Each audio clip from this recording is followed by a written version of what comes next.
After I had my second son, I started a blog, and I decided to name it Scout Nimble, which was kind of a nod to my grandmother. I admire her so much. She came into this world, was left on a doorstep.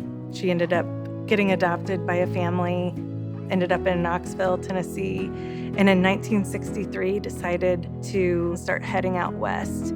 I can't imagine leaving with 4 kids and trying to figure out what to do. And it was just like she never worried about anything. She just trusted that things were going to work out, and she wasn't afraid of hard work, and she was resourceful. She decided I could get into farming. She stopped in Springfield, Missouri, bought farmland, and became a really successful cattle farmer. My parents ended up building a house right down from her, so we were neighbors, but there was like 3 acres between us.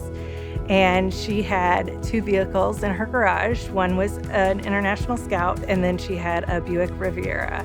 And it had personalized license plate with Nimble on it. So we knew if Scout and Nimble were in the garage that Yaya was home. She was diagnosed with cancer, and she was like, do what you need to do, but I'm not gonna do anything.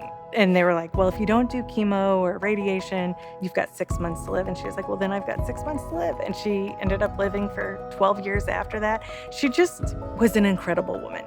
She had such an impact on my life. Just watching her and seeing her work and seeing her dedication to her family, seeing her attitude, she just made her way with a bunch of men, and everyone respected her. She's just been an inspiration for everything that we've done along the way.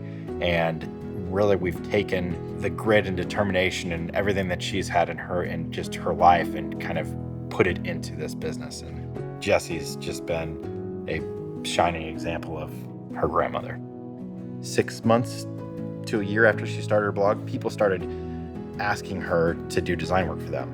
My biggest challenge when I started taking on large-scale projects was sourcing designer brands and handling the logistics that is involved when you're ordering for a full house. And I feel like we can create something that will fix it.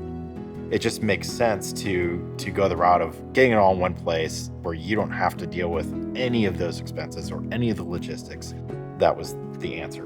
We were just like, okay, how can we put this together to turn this into something bigger? Neither one of us are programmers, so we don't have the skills to build a site, so we're putting all of our trust into someone that will build the site for us. We hit a point during that development where we're like, okay, we're going through money really fast. We weren't where we needed to be.